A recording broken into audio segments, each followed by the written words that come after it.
Number 1, the snare within. You've been taught to look for enemies outside. You were told that danger wears another man's face.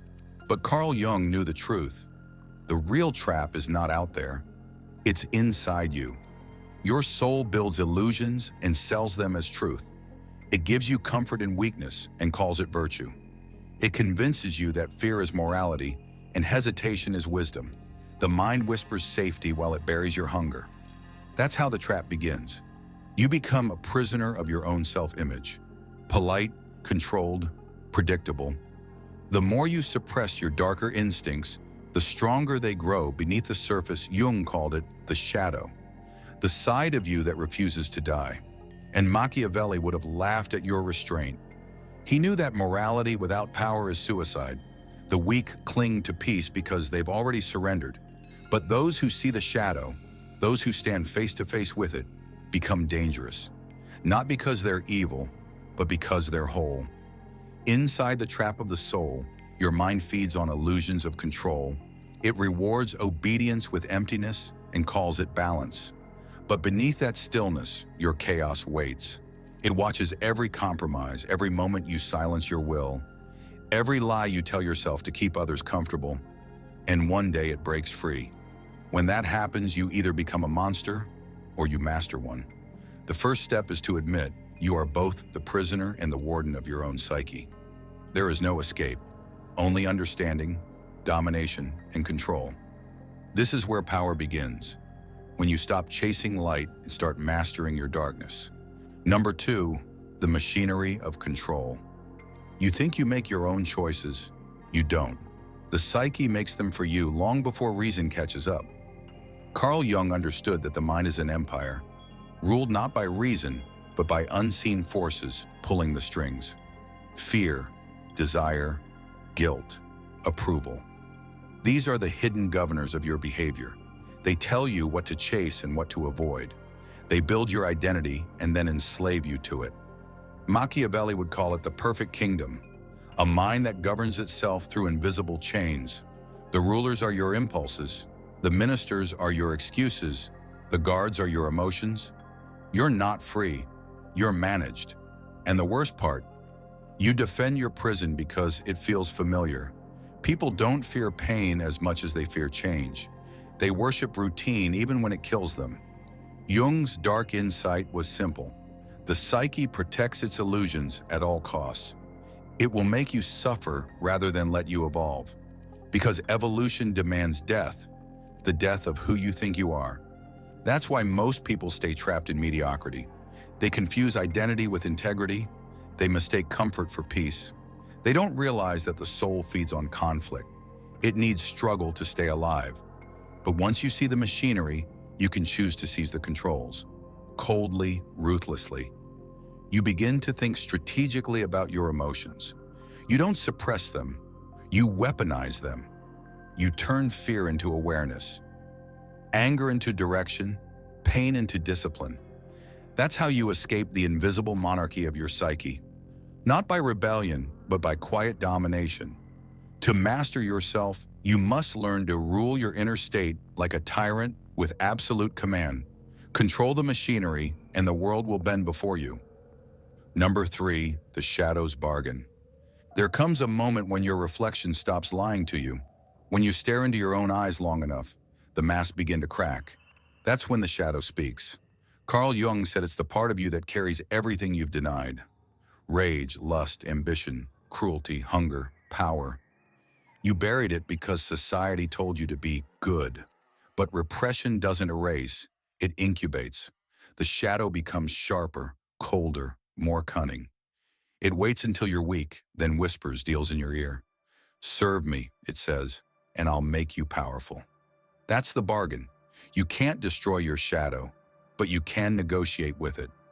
The weak fear this dialogue. The strong use it. Machiavelli would tell you, every ruler must keep a monster at his side, not to unleash it recklessly, but to remind him of what he's capable of. Your shadow is not your enemy, it's your arsenal. Every time you suppress it, you give your power to others. Every time you face it, you take it back. Integration is not peace, it's control through awareness. Jung never promised comfort, he promised wholeness. The shadow doesn't want you to be nice. It wants you to be real. But here's the danger. Those who play with the shadow without discipline are devoured by it. They become slaves to impulse. To master it, you must be colder than your darkness, stoic in your rage, strategic in your chaos. The bargain isn't about surrender, it's about alliance. You don't destroy the beast, you ride it through the fire. The day you stop pretending to be pure is the day you become formidable. Power doesn't come from denying your demons, it comes from commanding them like soldiers under your will. Number 4, the illusion of goodness. Most people don't want truth, they want validation. They call it goodness, but it's submission in disguise. Carl Jung warned that morality becomes a prison when it's used to hide weakness. The illusion of goodness is the sweetest poison of all. It makes you feel righteous while you decay inside. You act kind, not because you care, but because you fear rejection. You forgive, not because you are evolved, but because you lack the courage to confront. You stay silent to appear wise, but it's cowardice wearing a halo. The world rewards this behavior with applause, and slowly, your spirit dies under the weight of false virtue. Machiavelli would spit on this performance. He understood that power demands clarity, not moral theater. The lion does not apologize for its claws. To be truly good, you must first be capable of evil, and then choose not to use it. That's what Jung meant when he said, "No tree can grow to heaven unless its roots reach down to hell." The psyche must confront its own filth before it earns purity. But you, like most, have been taught to prune your instincts instead of mastering them. You've been told to be nice, as if niceness ever built empires or forged steel mines. The illusion of goodness is how the weak disarm the strong by convincing them that their power is sin. Don't fall for it. Be decent, but not docile. Be kind, but not compliant. Your morality should serve your strength, not strangle it. When you drop the need to appear good, you become unpredictable, and therefore untouchable. The world fears those who are capable of destruction, yet choose control. That's not evil, that's sovereignty. Number 5, the seduction of weakness. Weakness doesn't just exist, it seduces. It speaks in a soft voice, promising peace, acceptance, rest. It tells you to stop fighting, to be gentle with yourself, to go with the flow. But that voice isn't compassion, it's decay disguised as comfort. Carl Jung warned that the soul's greatest enemy is not darkness, but stagnation. The psyche loves balance so much that it will sell its potential just to avoid discomfort. And that's the tragedy. Men lose their fire not because they're defeated, but because they're soothed into mediocrity. Machiavelli understood this game. He wrote that softness is the first symptom of downfall. A man addicted to comfort will betray his own greatness to stay warm. Weakness is seductive because it pretends to be safety. It flatters your ego, saying, "You've done enough, rest now."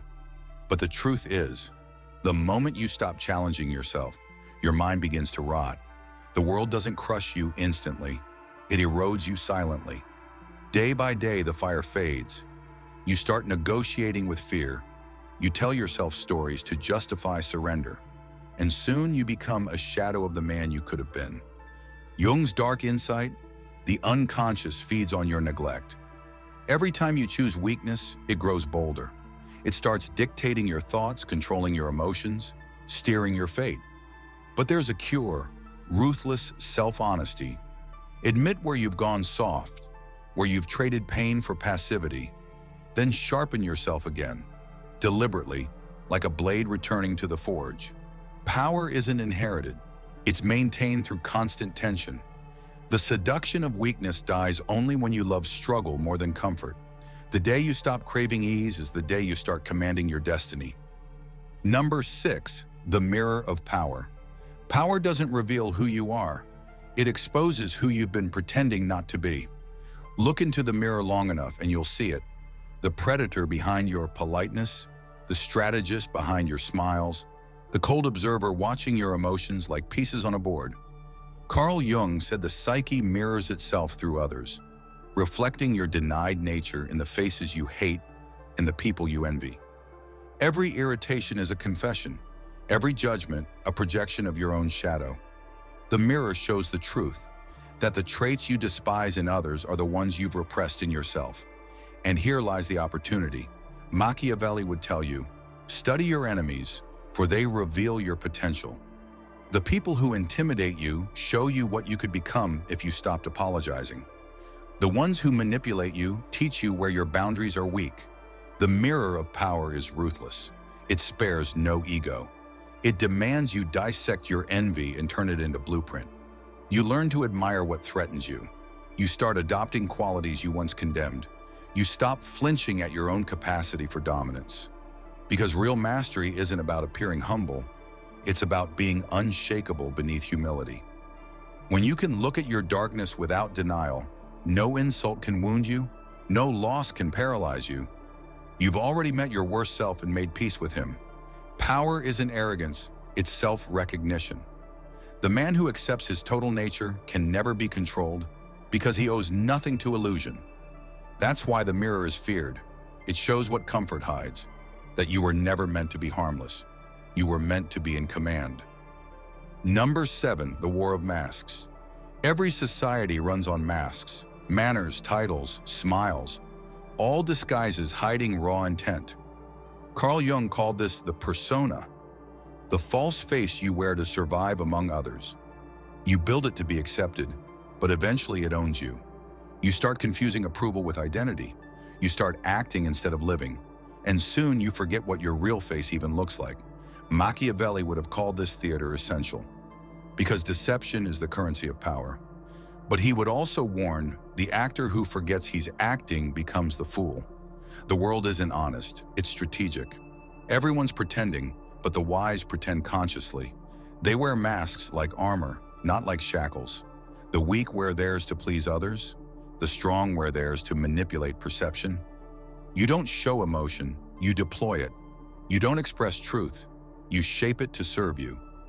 Jung's dark insight reminds us, every mask you wear adds a layer between you and your essence. Too many layers, and you lose yourself entirely. That's why the most dangerous man is the one who can remove his masks at will, who can be warm when it's useful and cold when it's required. Stoicism teaches control. Machiavellianism teaches adaptability. Blend both, and you become untouchable. The war of masks is eternal. The crowd seeks conformity, but the sovereign mind uses performance as camouflage. Never forget. Authenticity doesn't mean exposure. It means mastery of illusion. Learn to shift forms without losing your core. When others act unconsciously, act deliberately. When they seek validation, seek leverage. The man who knows his own masks controls every interaction, every narrative, every room he walks into, because he alone knows what lies beneath, and that knowledge is absolute power. Number 8, the anatomy of detachment. Detachment is not coldness, it's control. It's the art of mastering emotion without murdering it. Carl Jung understood that attachment binds the psyche. Whatever you cling to owns you. The more you need something, validation, love, success, the more power it has to destroy you. Machiavelli would agree. Dependence is weakness, even in affection. Detachment isn't about isolation, it's about sovereignty. It's the difference between feeling deeply and being ruled by feeling. When you stop chasing people, they move toward your gravity. When you stop begging outcomes, reality bends toward your calm. The detached mind is feared because it cannot be manipulated. It listens without reacting, observes without absorbing. It bleeds only when it chooses. Most people think detachment means apathy. They're wrong. It's discipline under pressure. It's the power to stand still while others drown in emotion. Jung believed that only through detachment can one integrate the shadow, because you can't master what you're enslaved by. You must learn to step back from your own chaos and analyze it like a surgeon. That's psychological warfare, precision over passion. Detachment sharpens perception, and perception is the root of dominance. It turns love into strategy, pain into data, loss into clarity. The world belongs to those who can watch it burn and not flinch. But remember, true detachment is not the absence of empathy. It's the presence of power, You feel everything, but you let nothing own you. In a world where everyone is reactive, the man who stays composed becomes mythic. Cold, calculating calm, not dead but sovereign. That's not numbness. That's evolution. Number 9, the art of controlled chaos. Power isn't born in calm waters. It's forged in storms. Carl Jung saw the unconscious as a battlefield where order and chaos wrestle endlessly for the throne. Most people drown in that storm because they crave stability more than strength. But the wise, the Machiavellian mind, steps into chaos willingly, not to be consumed by it, but to command it. Controlled chaos is the art of weaponizing instability. When others panic, you calculate. When the world burns, you observe patterns in the flames. That's how empires are built while others scream. Jung's psychology and Machiavelli's politics both agree. Control isn't the absence of chaos, it's direction within it. The universe doesn't reward balance, it rewards adaptability. The man who can move through madness without losing his focus becomes unstoppable. The key is to stay anchored while everything else unravels. Your discipline is your gravity. Your calm is your sword. You don't fear uncertainty. You use it as camouflage. Let others chase calm seas. You'll thrive in the storm because chaos is honest. It reveals the true nature of everything. It shows who breaks, who begs, and who builds. Power, real power, comes from embracing volatility with precision. You become unpredictable yet deliberate, an enigma that no one can outthink. Jung believed that within every man lives a god and a beast. Controlled chaos is their union. You walk the razor's edge between destruction and creation, and every step refines your dominance. Remember this, a man who can function inside disorder without losing his rhythm is no longer human. He's inevitable. Number 10, the untouchable mind.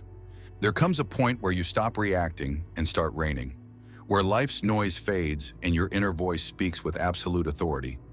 That is the untouchable mind, the state Carl Jung hinted at when he spoke of individuation, the full integration of the self. You've faced the shadow, stripped your illusions, embraced your chaos, and forged detachment into armor. You've learned that power isn't domination of others. It's domination of self. Machiavelli taught that rulers who cannot rule themselves eventually fall to their own appetites. Jung taught that those who deny their darkness are ruled by it. The untouchable mind is the fusion of both truths, complete awareness with complete discipline. You move like someone who owes no explanations. You love without dependence. You act without hesitation. You've seen what the soul's trap looks like: self-pity, emotional slavery, the illusion of virtue, and you've burned it all to ash. Now you walk through the same world as before, but nothing in it owns you. You've become the observer, not the pawn. The more chaos surrounds you, the calmer you become. Because you understand the secret, power isn't loud, it's silent, it's not dramatic, it's precise. You no longer chase peace because you are peace, sharpened by struggle and tempered by pain. The mind that once betrayed you now serves you like a loyal soldier. You are not seeking balance, you are balance. You've transcended the machinery, mastered the mass, tamed the shadow. That's the essence of Jung's dark insight, to walk into the soul's trap and emerge as its architect. Now, if this journey has awakened something in you, that quiet, ruthless clarity, then like this video, subscribe, and turn on notifications, because this is only the beginning of your psychological evolution.